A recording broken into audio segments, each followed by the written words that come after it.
In this chapter, we will talk about prejudice and its forms and causes. Often, prejudice is thought of as negative feelings towards a group of people for various characteristics, and we tend to assign negative stereotypes towards that group of people. Let's look and see how social scientists define prejudice. Prejudice is defined as a tendency to overgeneralize in some way, usually negative toward an entire group.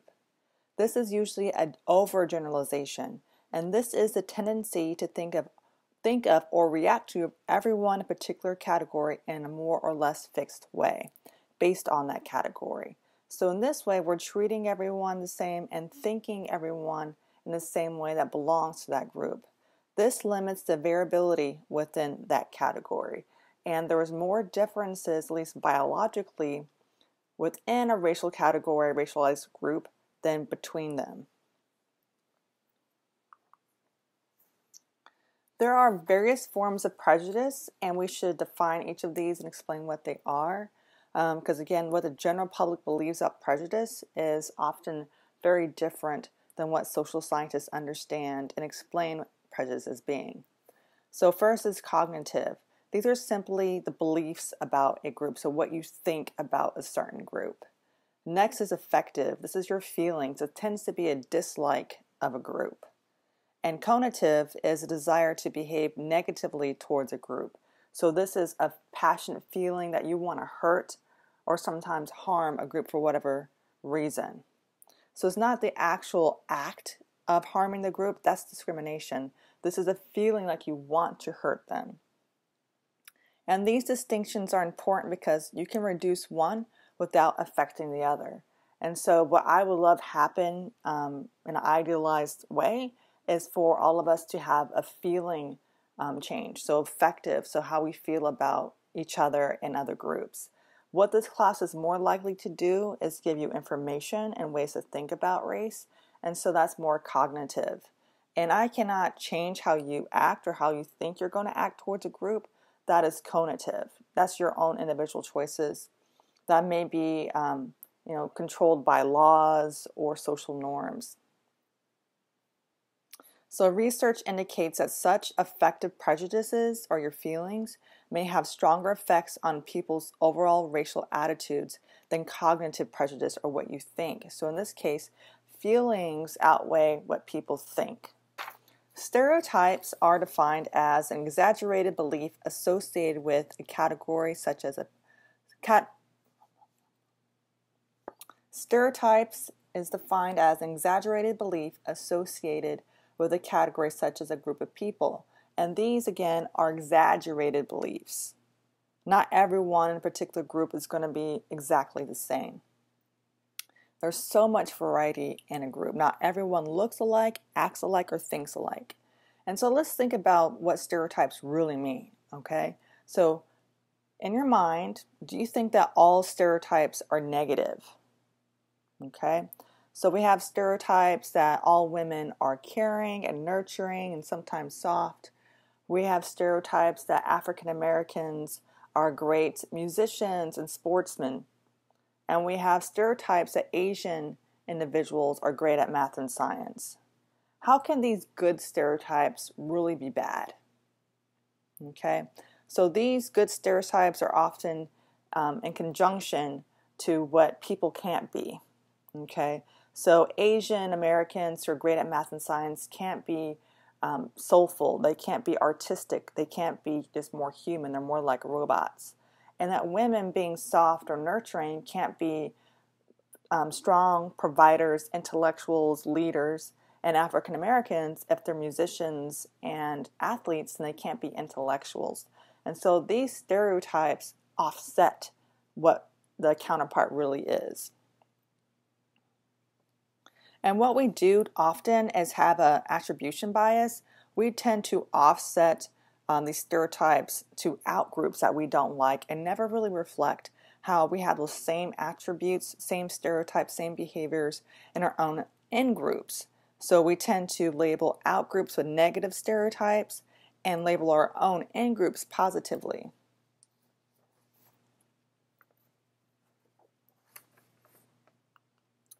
So what are the functions of stereotype thinking?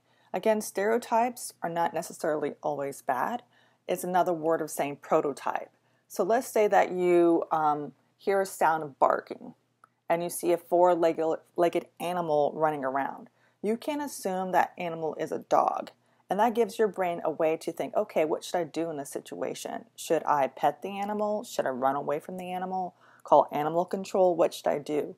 So this is really how our brain functions. It gives us certain prototypes. And our brains are able to make fast and efficient choices when we have prototypes or use stereotype thinking. Okay? Our brains use stereotypes because it's fast. It gives us a base for immediate action in certain circumstances. So what should you do when the dog is barking and maybe coming at you? Stereotypes are shortcuts to thinking. So once we have these prototypes in our mind, we can save time and energy. We know what to do when we see a particular thing or know the particular circumstance. We know a way to act. So this frees up cognition for other tasks. So again, we spend less brain time and space when things have prototypes attached to them. Also, stereotype thinking or using prototypes makes things more efficient. It allows people to cognitively engage in other tasks. So again, you know how this particular circumstances is, and so you're able to navigate some other information in a more effective and efficient way. Okay? The problem with this is that we still may make faulty judgments about whomever we stereotype. Again, not every person fits a stereotype. We can't overgeneralize. There's so much variety among groups of people.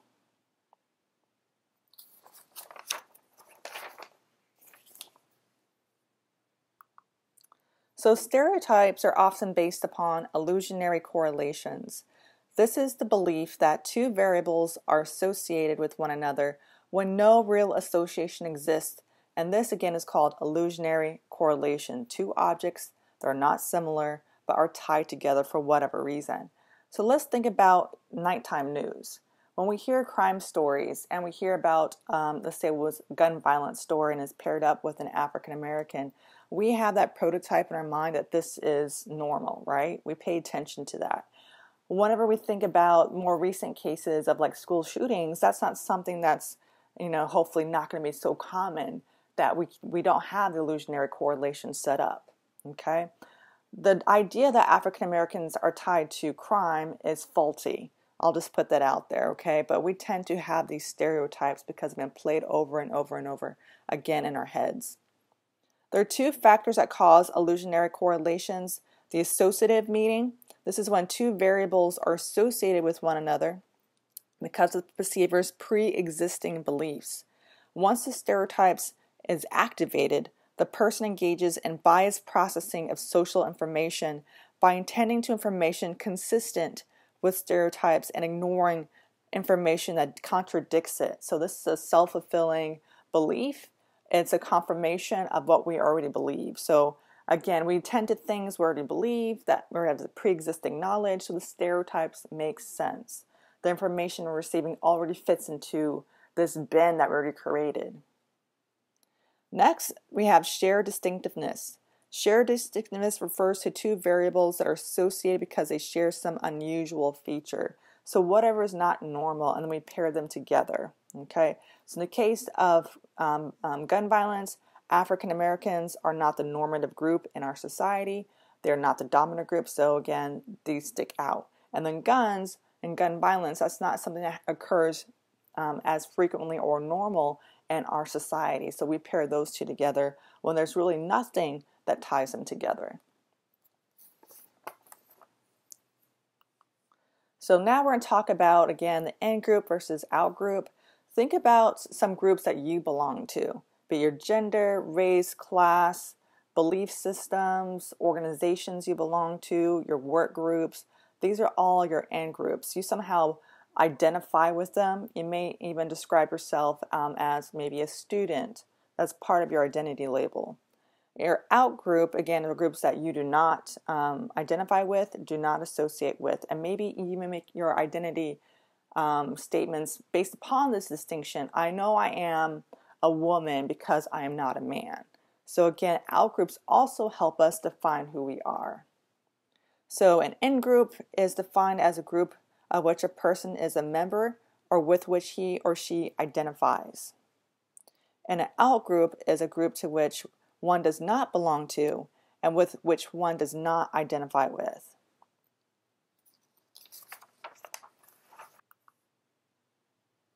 Okay, so stereotypes, as we talked about before, can be both positive and negative.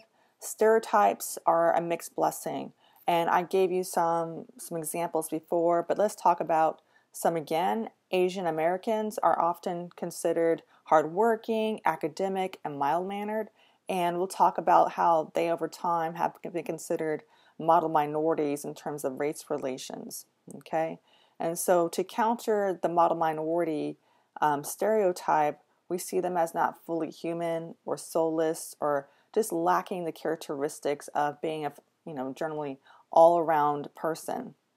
African Americans are seen as good dancers and singers, and the counter to that is that they're not seen as intellectual. So what we should do is understand the idea of hegemony, and that's not, it's just not about physical force here. We're using ideological forces to really control people and what they think about, what they speak about, and how they act. And we see like these stereotypes all over us all the time. We see it in media. We see it in just how we are socialized. These ideas, if they're stereotypical and usually negative, we have to, one, be aware of them and be able to counter them in some way. So have some other ideas of what this group is really like. Okay, so hegemony is this ideological work to really shift away from the dominant stereotypical thinking. So now let's be a little self-reflective, take some time to really think about these questions. Are there any stereotypes, negative and or positive, that are linked to your ethnic, racial, gender, or religious group that you identify with? Okay, so list them out. Would you say that these stereotypes are true for you? Are they true for your groups? Do you recognize when people associate you with those stereotypes? Are you aware that they're perceiving you and relating to you in stereotypical ways? And let's get real. Do you stereotype others? Okay? So again, going back to hegemony, we have to do the ideological work to really counter these stereotypes, whether for ourselves or how we perceive other people. Now we'll talk about some research and theories that try to explain the causes of prejudices. How do we develop these? So one study is done by Theodore Adorno, and he wrote the book The Authoritarian Personality in 1950. The authoritarian personality refers to a person who is prejudiced against one group and is likely to be prejudiced of others who are culturally and ethnically different. And these groups don't even have to be real, and a person with an authoritarian personality can be prejudiced towards it. Okay? A prejudice is seen in this case as a personality characteristic. So you have an authoritarian personality or something about the individual. And the idea of this person having prejudices or how they develop prejudices may not always be based upon personal experiences. So they don't have to interact with an outgroup member.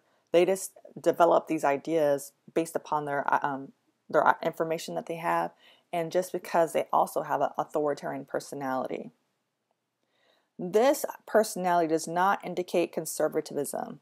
We must unlock those two. Just because a person may be conservative politically does not mean they're necessarily authoritarian or prejudiced in that way. Okay, so they have to be unlocked.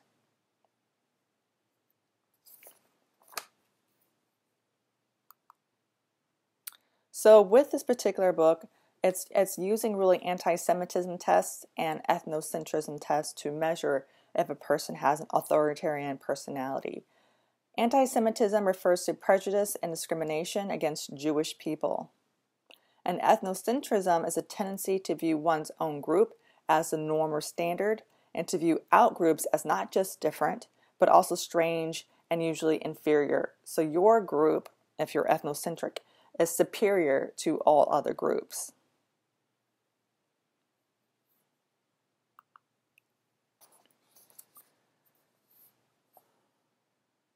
So again, with this personality authoritarianism, it refers to a tendency to support political movements that demand conformity and submission to authority, often espousing prejudice. It's very rigid thinking. And so this particular personality is theorized to make people more prone to prejudice. So if you need to have conformity, have submission to authority, you're more likely to be prone to prejudice.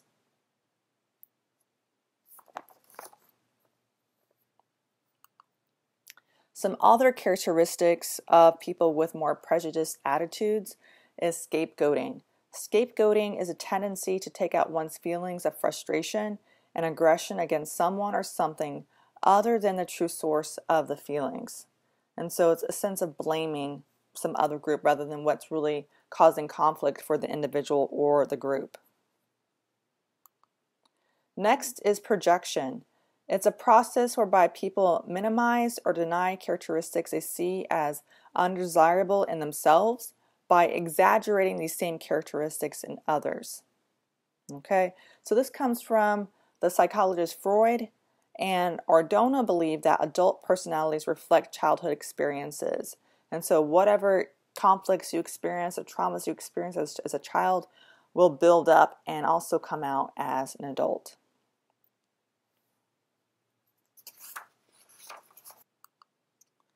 So if we were to describe someone with an authoritarian personality, they tend to be insecure about their own qualities. They don't really know themselves very, very well. They're not very self-reflective. They tend to lack self-esteem, and they're highly concerned about status, especially being above some other person. And they need to see the world in very simplified terms. So a just world is what they're looking at. This is what's good and this is what's bad. And if bad things happen to people, it's because, well, they're bad people and it's a just world. So we get what we deserve.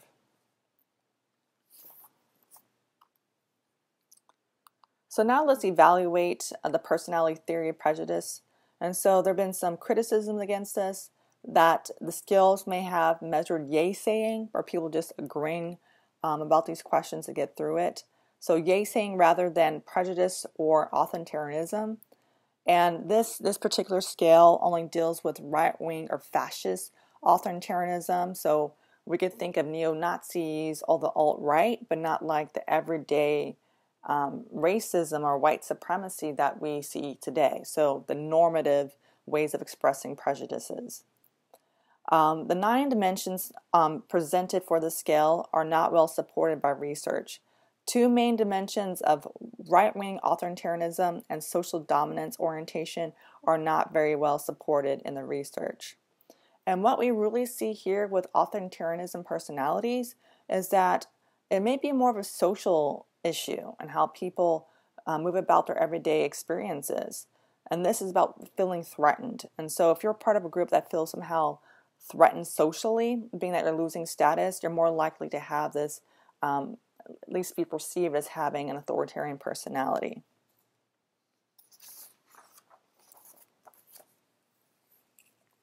So let's move on to some other theories. We have social learning and symbolic interactionism and how they explain prejudice. So social learning is a theory that holds that prejudice and other attitudes are learned from parents, peers, and others with whom people, especially children, associate. So if we go back to the Sneetches video, we see that one of the mother Sneetches, she tells her young baby Sneetch to not play with the other Sneetches about stars on their bellies and keep their noses up, to be kind of snooty. We also learn about prejudices through media. We learn it in our schools, in our curriculum. We learn it through our interaction with our peers. So we're always learning prejudices. And so it's our job, because we're thinking people, we're critical people, that we have to use to fight the hegemonic powers of the current dominant ideologies. So if you know this is prejudice or this doesn't seem right, it's your job to challenge that and really investigate it for yourself. The next theory is symbolic interactionism, And it argues that agents of socialization use symbols to pass along to children their understandings of social reality and social expectations. So with symbolic interactionism, it's about meanings, that every object, place, person holds meaning, but also that interactions matter. So we learn about ourselves, about each other, and about our environments through these interactions. And so people that we give status to, or people like adults, be it teachers or parents, they teach children these meanings of things. Okay, and I'll share a story with you about one of these kids I babysat. They're 4 years old. One was African American and one was white. Both were named Devin. And one of the Devins, the African American Devin, wasn't there that particular day. And the white Devin asked, "So where's the brown Devin at?" He did not have any understanding about what skin color meant at all. And so he was not given, he didn't have interaction to understand that skin color signifies things, that skin color means that you're part of a race. Whereas my niece, and she was in Head Start, so she was about 3 or 4, and this was a couple years later. I was washing my face in the bathroom, and I asked her, "Well, do you want to wash your face?" She said, "Well, no, my skin color is not dirty." And I was just shocked. She is mixed race. She, like myself, except for I'm African American and Caucasian, and she is that blend plus her dad's from Honduras, and so she's not dirty because she has very fair skin. And then I asked her, "So what do you think about your brother's skin?" "Well, he's dirty, he's brown." Somewhere, somehow, she learned that brown skin meant dirty. And so, again, skin color has meanings. Where this first Devin over here, skin color didn't have meaning. It was just that this kid had brown skin.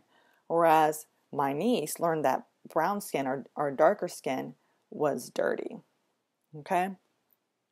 She's now different. She's 16, and she knows that her skin color and everyone's skin color is beautiful.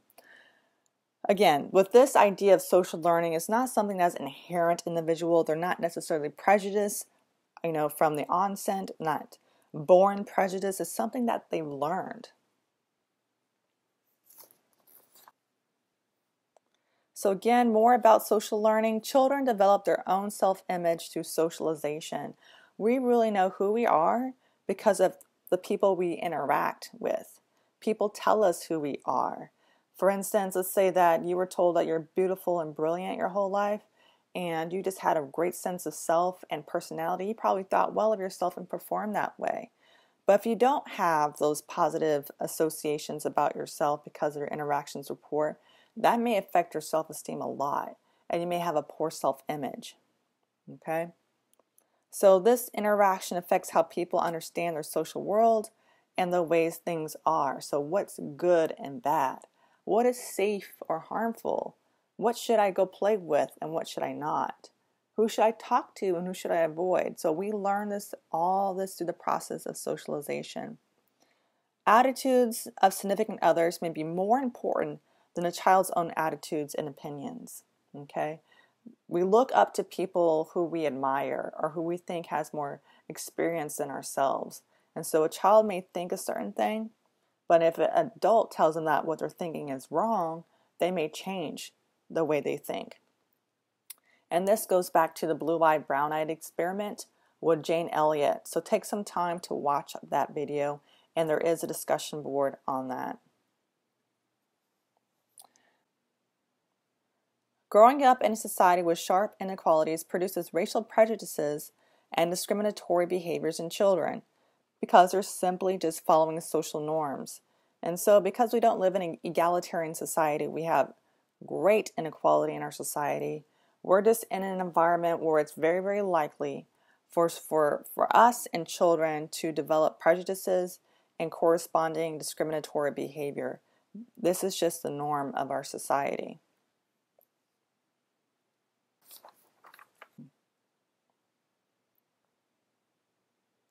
So let's talk about socioeconomic status and prejudice. And let's define what socioeconomic status is. It's often thought of as just class. It is defined as one's position in societal ranking systems as indicated by such criteria as income, wealth, educational level, and occupation. When we're testing social class and whether people are prejudiced more so than others, what we're really seeing is that people are more sophisticated than just openly sharing if they're prejudiced or not. Okay?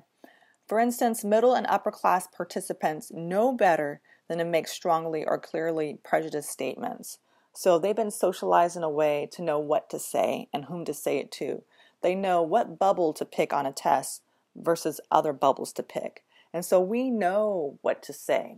And that's about social norms. So we've been socialized that it's not okay to say things that are blatantly offensive. We know it's not okay to identify ourselves as, prejudiced or racist. That's not seen as okay. In fact, it's a big social stigma to be seen as a racist. And so what we're really seeing here is that people are being more politically correct or following this idea of color blindness. And so people may say, well, I don't really see color. I'm colorblind.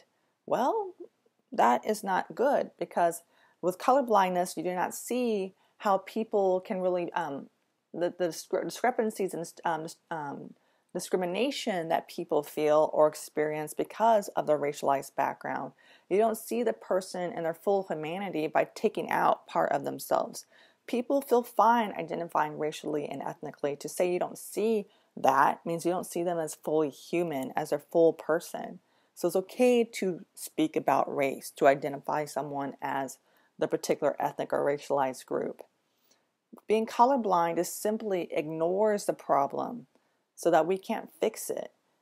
Let's say, for instance, that you had a flat tire, okay?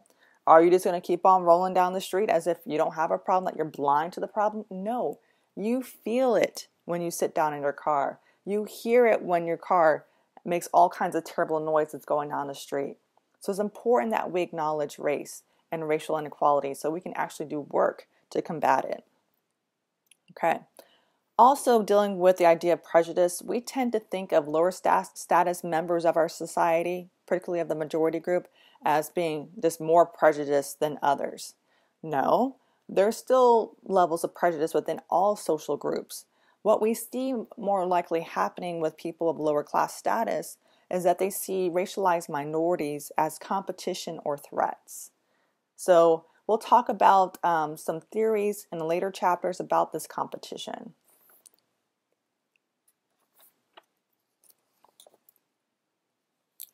So, can we change people? Can we make them less prejudiced? And remember, we talked about cognitive change, affective change, and cognitive change.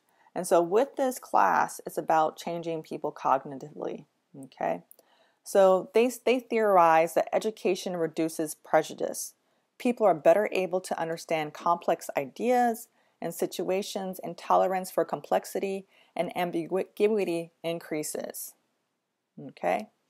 Prejudice is correlated with the lack of tolerance for this difference and uncertainty, which helps to explain any education might help reduce prejudice.